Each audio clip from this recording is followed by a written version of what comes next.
और इससे जुड़ी बड़ी खबर आ रही है। शाम 5:30 बजे अमित शाह एक प्रेस कॉन्फ्रेंस करेंगे। 5:30 बजे बीजेपी हेडक्वार्टर में अमित शाह की प्रेस कॉन्फ्रेंस है। दरअसल हाउस के अंदर जो उन्होंने बाबा साहेब आंबेडकर को लेकर बात कही थी, उसमें से एक सेलेक्टिव हिस्से को लेकर विपक्ष ऐतराज जता रहा है। उसे लेकर संसद भवन के बाहर उसने प्रदर्शन किया, बीजेपी और गृहमंत्री को घेर रहा है। और गृहमंत्री आज शाम 5:30 बजे बीजेपी हेडक्वार्टर में प्रेस कॉन्फ्रेंस करने जा रहे हैं। गृहमंत्री अमित शाह की प्रेस कॉन्फ्रेंस होने वाली है। शाम 5:30 बजे बीजेपी हेडक्वार्टर में अमित शाह प्रेस कॉन्फ्रेंस करेंगे।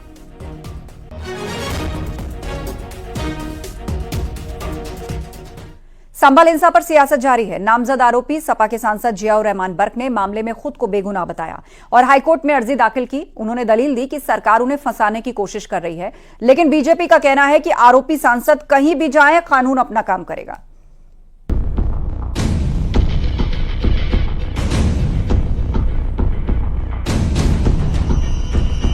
संभल में शाही जामा मस्जिद के सर्वे के दौरान हुई हिंसा के मामले में नामजद आरोपी संभल के सपा सांसद जियाउर रहमान बर्क ने हाईकोर्ट का रुख किया है। सांसद ने हाईकोर्ट में अर्जी दाखिल कर नामजद एफआईआर को चुनौती दी है और खुद को बेगुनाह बताया है। हाईकोर्ट में सांसद बर्क ने जो दलील दी है, उसके मुताबिक वो 24 नवंबर हिंसा के दिन यूपी में मौजूद नहीं थे। बेंगलुरु में एक कार्यक्रम में शामिल होने गए थे। लोगों के बीच जाकर उन्होंने शांति बनाने की अपील की थी।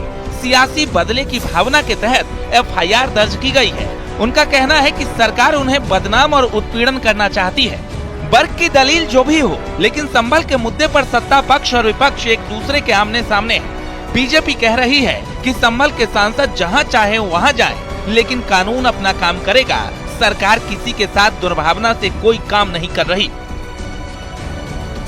हाईकोर्ट जाए अच्छी बात है, कोर्ट कानून को माने ये और अच्छी बात है, लेकिन संभल में मानवता की हत्या हुई है। संभल में सनातन के नामो निशान मिटाने की वहाँ कोशिश की गई है और वो तब कोशिश हुई 1978 से लेकर के अब तक, जब गैर भाजपा शासन रहा। माननीय न्यायालय के दरवाजे को खटखटाने का सबको अधिकार है, उस पर हमारी ओर से कोई टिप्पणी नहीं। लेकिन अगर तथ्य इस प्रकार के मिले हैं कि समाजवादी पार्टी के सांसद और समाजवादी पार्टी के विधायक और समाजवादी पार्टी के दंगाई कार्यकर्ता संभल मामले में दोषी हैं, तो जांच के अनुसार कठोर कानूनी कार्रवाई होगी।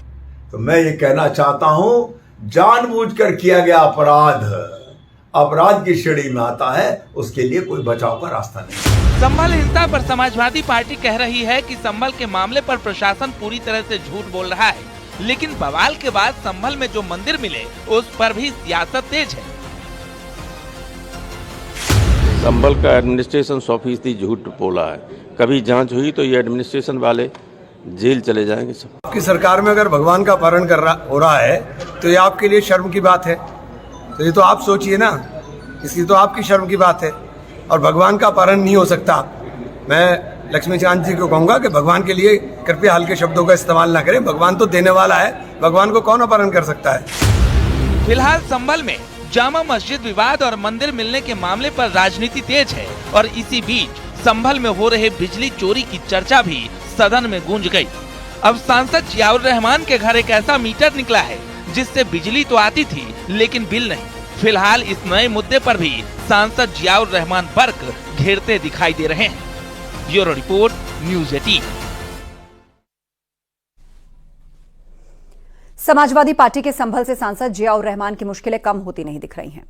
अब उनके घर के बिजली के मीटर को बदला गया है और उनके इलेक्ट्रिसिटी बिल की जांच भी शुरू हो गई है। दरअसल संभल में बिजली विभाग की टीम समाजवादी पार्टी के सांसद जियाउर रहमान बर्क के आवास पर स्मार्ट मीटर लगाने पहुंची और उस मीटर को वहां लगा दिया गया। इस दौरान कई चौंकाने वाली बात पता चली है। सांसद के घर जो मीटर उनके नाम पर लगा था, कई बिल में 0 यूनिट बिजली कंजम्पशन आई। उन्होंने सिर्फ मिनिमम मीटर चार्ज का ही बिजली विभाग को भुगतान किया।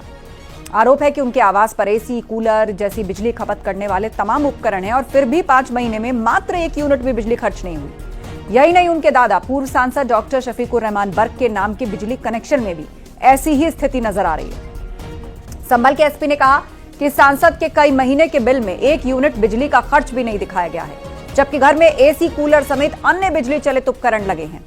एसपी ने कहा कि सांसद के खिलाफ बिजली चोरी का मुकदमा दर्ज कराया जाएगा।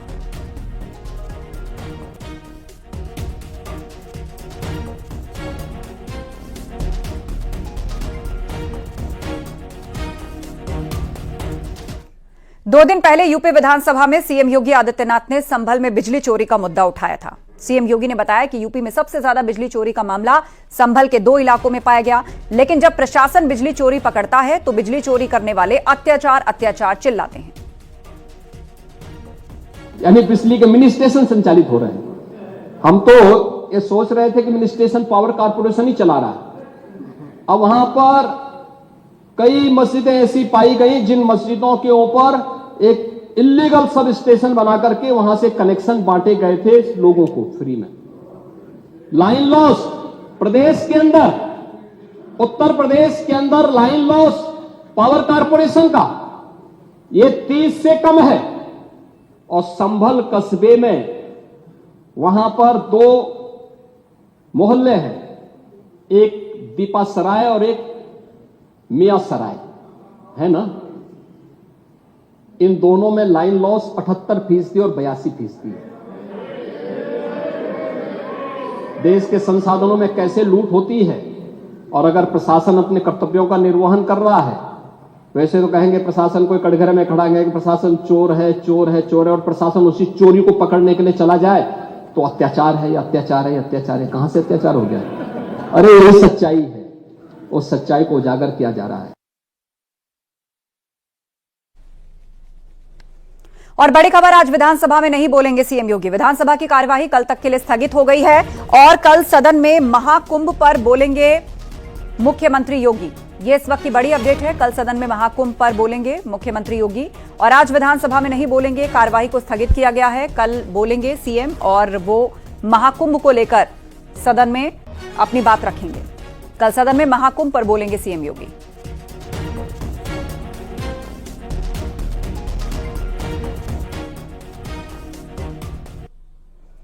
उत्तर प्रदेश में कांग्रेस आज सड़कों पर उतरी है। उत्तर प्रदेश कांग्रेस कमेटी लखनऊ में विधानसभा घेराव की तैयारी में थी, लेकिन पुलिस पूरी तरह से मुस्तैद रही। प्रदेश के कई जिलों से लखनऊ पहुंचने की कोशिश कर रहे कांग्रेस कार्यकर्ताओं को भी रोका गया। महाराजगंज, औरैया, हाथरस समेत कई जगह कांग्रेस कार्यकर्ताओं को लखनऊ जाने से रोका गया। कांग्रेस नेताओं ने हाउस अरेस्ट किए जाने का आरोप लगाया है।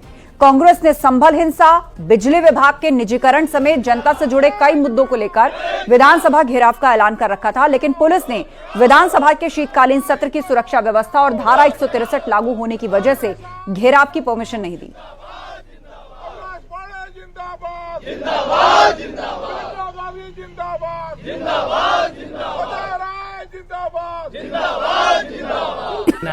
देखिए, लोकतंत्र को दबाने की ये साजिशें हैं, ये अच्छी बात नहीं है। हर आदमी को प्रदर्शन का, लोकतंत्र में हमें अधिकार है, प्रदर्शन करने का अधिकार तो हमें लोकतंत्र ने दिया है, संविधान ने दिया है। हमारे संवैधानिक अधिकारों का हनन हो रहा है। लखनऊ में कांग्रेस के प्रदर्शन पर बीजेपी ने इसे फ्लॉप शो बताया। डिप्टी सीएम ब्रजेश पाठक ने कांग्रेस पर निशाना साधते हुए कहा कि कांग्रेस का कोई जनाधार नहीं, प्रदेश में कानून व्यवस्था मजबूत है। पूरी तरह से फ्लॉप साबित होगा। कांग्रेस अपने कुकृत्यों के कारण खुद घिरी हुई है। जिस ढंग से उनकी नेता, उनके जो कार्यकर्ता हैं, दिशाहीन है पूरी तरह से। प्रदेश चतुर्मुखी विकास की ओर तेजी के साथ अग्रसर है और हर क्षेत्र में प्रदेश में अभूतपूर्व काम हुआ है। पूरे प्रदेश की जनता का मानना है कि सरकार ने 17 से लेकर अब तक राष्ट्र में उत्तर प्रदेश को नंबर 1 पर लाने के लिए काम किए हैं और law and order Uttar Pradesh का नंबर 1 पर है। केवल अखबार की सुर्खियां बटोरने के लिए कांग्रेस पार्टी इस प्रकार की घोषणा कर रही है। उनका कोई मतलब प्रदेश की जनता से नहीं है। इतना बड़ा प्रदर्शन है, लेकिन समाजवादी पार्टी जो है कहीं नहीं दिख रही है। आप देखेंगे कांग्रेस पार्टी का जनता से कोई लेना देना नहीं है। पूरी तरह से फ्लॉप साबित होगा उनका प्रदर्शन। बीजेपी राष्ट्रीय उपाध्यक्ष और सांसद डॉक्टर लक्ष्मीकांत वाजपेयी ने वन नेशन वन इलेक्शन के मुद्दे पर कांग्रेस पर निशाना साधा। इसमें पहले भी विधानसभा का और लोकसभा का चुनाव साथ साथ होता था। कांग्रेस के कुकर्मों के कारण बार बार धारा 356 का प्रयोग करके कांग्रेस सरकार में, चाहे इंदिरा जी की सरकार हो चाहे नेहरू जी की सरकार हो, राज्य विधानसभाओं के चुनाव लोकसभा के साथ होने की परंपरा से पिछड़ गए। नुकसान इसका यह है कि एक बार में चुनाव होता है तो एक खर्चा होता है, एक समय लगता है, एक आचार संहिता लगती है,